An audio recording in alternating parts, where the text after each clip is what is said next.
Hello everyone. सो हम इस video में हम आगे अपने क्वेश्चंस को मूव करेंगे विच इज़ 355। हम 354 तक क्वेश्चन सॉल्व आउट कर चुके हैं अगर आप मेरे प्रीवियस वीडियोस को देखेंगे तो नेक्स्ट क्वेश्चन है मॉसबी एंडोक्राइन सिस्टम में से and question number 355 and question says a nurse is caring for a client who had an adrenalectomy. For what clinical response should the nurse monitor while steroid therapy is being regulated? Right. First option is hypotension, second is hyperglycemia, third is sodium retention, fourth is potassium excretion. Right.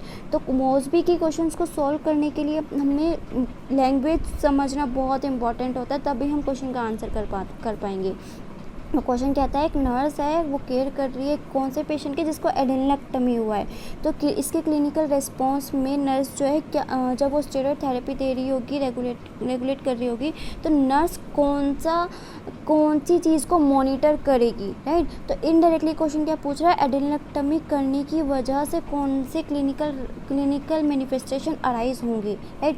तो जब एडेनोलेक्टमी कर दी गई है patient की तो क्या हुआ है कि एडेनल ग्लैंड को रिमूव कर दिया गया है। राइट। तो जब एडेनल ग्लैंड को रिमूव कर दिया जाता है तो एडेनल ग्लैंड क्या रिलीज़ करती है, रिलीज़ करती है ग्लूकोकॉर्टिकॉइड, मिनरलोकॉर्टिकॉइड। राइट। तो जो भी एडेनल ग्लैंड से निकलने वाले हार्मोन्स होंगे उनकी डेफिशिएंसी हो जाएगी और उनकी डेफिशिएंसी की वजह से क्या होगा, पेशेंट को उसके regarding sign and symptoms arise होंगे। राइट। तो अब हम अपने ऑप्शंस देखते हैं क्या होंगे। फर्स्ट ऑप्शन कहता है कि हाइपोटेंशन। अब हाइपोटेंशन होगा कि क्या होगा, अब इसको हम होल्ड कर देते हैं ऑप्शन को। राइट। ये हो सकता है हमारा आंसर। सेकंड कैसा कहता है हाइपरग्लाइसीमिया। अब हाइपरग्लाइसीमिया होगा कि नहीं होगा कैसे पता चलेगा। अब एडेनोलेक्टमी में क्या हुआ है कि एडेनल ग्लैंड को रिमूव कर दिया गया है और एडेनल ग्लैंड से क्या रिलीज़ होता है कोर्टिसोल। हमने प्रीवियस वीडियोस में काफ़ी सारी बात करी है कोर्टिसोल के रिगार्डिंग। और कोर्टिसोल क्या रिलीज़ करता है कोर्टिसोल अगर डिक्रीज़ हो, कोर्टिसोल कहाँ से रिलीज़ होता है, एडेनोलेक्टमी क्या रिलीज़ करता है, ग्लूकोकॉर्टिकॉइड रिलीज़ करता है। जब ग्लूकोकॉर्टिकॉइड का लेवल कम, मेन ग्लूकोकॉर्टिकॉइड क्या होता है, कोर्टिसोल होता है। जब एडेनोलेक्टमी कर दी गई है तो यानी किसका लेवल कम हो जाएगा, ग्लूकोकॉर्टिकॉइड का लेवल कम हो जाएगा। ग्लूकोकॉर्टिकॉइड का मेन ग्लूकोकॉर्टिकॉइड कौन सा होता है, कोर्टिसोल। तो यानी कोर्टिसोल का लेवल अगर डिक्रीज़ होगा तो कोर्टिसोल का फंक्शन क्या होता है, ग्लूकोज को इंक्रीज़ कराना और सोडियम को रिटेन करना और पोटाशियम और कैल्शियम को एक्सक्रीट आउट कराना। राइट। तो जब ग्लूकोज को इंक्रीज़ कराने का काम होता है किसका, कोर्टिसोल का। राइट। तो अब कोर्टिसोल का लेवल कम है तो यानी ग्लूकोज कम होगा, यानी हाइपोग्लाइसीमिया की कंडीशन अराइज होगी, ना कि हाइपरग्लाइसीमिया। तो ये ऑप्शन हो जाता है हमारा, इसको हम कर देते हैं एलिमिनेट। थर्ड ऑप्शन कहता है सोडियम रिटेंशन होगा क्या कि अब कोर्टिसोल का क्या काम होता है, सोडियम को रिटेन कराने का काम होता है। लेकिन अगर कोर्टिसोल का लेवल इंक्रीज़ होगा तब सोडियम रिटेन होगा, तब हाइपर नेट्रीमिया की कंडीशन अराइज होगी। राइट। तब हाइपर नेट्रीमिया की कंडीशन अराइज पर इसमें तो क्या हुआ है कि एडेनोलेक्टमी हो गई है, यानी कोर्टिसोल का लेवल क्या है, कम है। तो सोडियम जो है रिटेन नहीं होगा, सोडियम जो है एक्सक्रीट आउट होगा कोर्टिसोल का लेवल कम होने की वजह से। तो हाइपोनेट्रीमिया की कंडीशन अराइज होगी। राइट। तो ये ऑप्शन भी हमारा क्या हो जाता है, एलिमिनेट हो जाता है। राइट। फोर्थ ऑप्शन कहता है पोटाशियम एक्सक्रीशन। पोटाशियम का एक्सक्रीशन होगा क्या, पोटाशियम एक्सक्रीशन नहीं होगा। और कोर्टिसोल का लेवल कोर्टिसोल क्या करता है, पोटाशियम और कैल्शियम को एक्सक्रीट आउट कराने का काम करता है। अब जब कोर्टिसोल का लेवल कम हो जाएगा, कोर्टिसोल होगा ही नहीं तो पोटाशियम भी रिटेन नहीं रह पाएगा, पोटाशियम भी एक्सक्रीट नहीं हो पाएगा, तो पोटाशियम रिटेन रह जाएगा बॉडी के अंदर। तो हाइपरकैलेमिया की कंडीशन अराइज होगी, ना कि पोटाशियम एक्सक्रीट होगा। राइट। तो ये भी ऑप्शन हो जाता है हमारा एलिमिनेट। तो राइट ऑप्शन क्या हो जाता है हमारा, हाइपोटेंशन क्यों होगा, क्योंकि हाइपोटेंशन क्यों होगा? क्योंकि जब एड्रेनलेक्टमी करने के बाद एड्रेनल इंसफिशिएंसी हो जाएगी। एड्रेनल इंसफिशिएंसी होने की वजह से हाइपोटेंशन की कंडीशन अराइज होगी। हाइपोटेंशन क्यों अराइज होगी? क्योंकि फ्लूइड और इलेक्ट्रोलाइट इम्बैलेंस होने की वजह से, फ्लूइड और इलेक्ट्रोलाइट के अल्ट्रेशन होने की वजह से, हाइपोनेट्रीमिया होने की वजह से क्या होगा? पेशेंट को क्या होगा? हाइपोटेंशन की कंडीशन अराइज होगी। तो राइट ऑप्शन क्या है हमारा?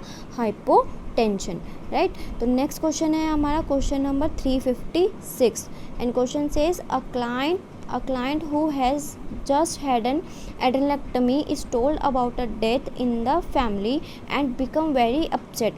What concern about the client requires the nurse to notify the healthcare provider? First option is analgesia and mild sedation will be required to ensure rest. Second option is steroid replacement medication therapy will have to be reduced. Third option is there is a decreased ability to handle stress despite steroid therapy.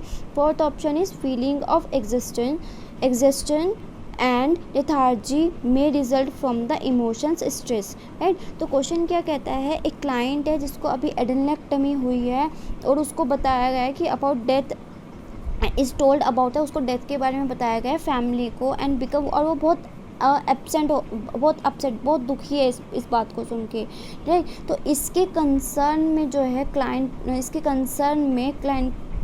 Client को nurse जो है क्या notify करने की ज़रूरत है, ठीक है।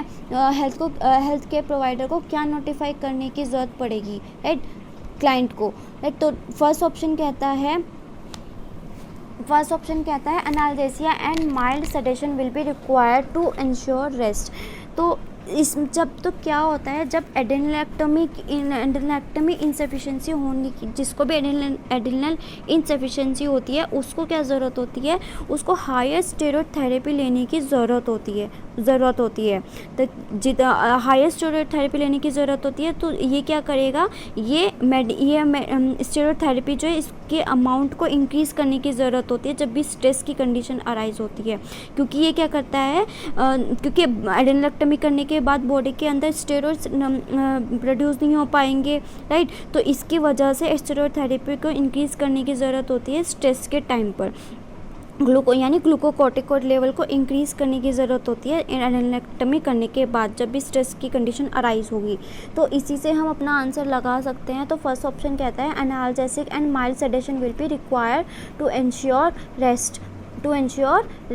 तो ये हम करेंगे, इसकी करने की ज़रूरत, ये हम कर सकते हैं, लेकिन अभी ये प्रायोरिटी नहीं है हमारा, राइट। तो ये प्रायोरिटी आंसर नहीं है। प्रायोरिटी आंसर हमारा क्या होगा? हमें अभी पेशेंट के किसको स्ट्रेस को कम करना है, और स्ट्रेस को कम करने के लिए हमें क्या करने की ज़रूरत है? स्टेरॉइड थेरेपी को इंक्रीज़ करने की ज़रूरत है। तो ये करेंगे हम, लेकिन ये प्रायोरिटी आंसर नहीं है, तो ये अभी ऑप्शन एलिमिनेट हो जाता है। सेकेंड कहता है steroid replacement medication therapy will have to be reduce. तो रिड्यूस नहीं करनी है, हमें इंक्रीज़ करनी है, ये भी गलत हो जाता है। फोर्थ ऑप्शन कहता है feeling of existence and lethargy may result from the emotions of stress. तो ये क्वेश्चन तो पूछ ही रहा है स्ट्रेस, उसको तो ऑलरेडी क्वेश्चन में देते हैं पेशेंट स्ट्रेस में है, तो स्ट्रेस से रिलीफ पाने के लिए क्या हम प्रोवाइड कराएंगे वो क्वेश्चन पूछ रहा है, ना कि ये बताने कि पेशेंट को क्या कंडीशन अराइज होगी। तो इसमें कंडीशन की बात करिए, ना कि इंटरवेंशन की। तो ये भी हो जाता है हमारा ऑप्शन गलत। थर्ड ऑप्शन कहता है there is a decrease ability to handle stress despite steroid therapy, right. तो राइट ऑप्शन क्या है हमारा? क्वेश्चन आंसर थर्ड ऑप्शन है कि हमें पेशेंट को स्टेरॉइड थेरेपी इंक्रीज़ करने की ज़रूरत है स्ट्रेस के टाइम पर, राइट। डिक्रीज है क्योंकि पेशेंट जो है स्ट्रेस को हैंडल उसके अंदर स्ट्रेस को हैंडल करने की कम एबिलिटी है अभी। तो क्योंकि एड्रेनलेक्टमी करने के बाद स्टेरॉइड्स ग्लूकोकॉर्टिकॉइड नहीं रिलीज़ हो पा रहे हैं, तो इसकी वजह से हमें उसको पेशेंट को क्या करेंगे? स्टेरॉइड थेरेपी उसको प्रोवाइड कराएंगे, राइट। तो ये थे हमारे question number 355 and 356। In next video में हम नेक्स्ट क्वेश्चन सॉल्व करेंगे। So thank you for watching.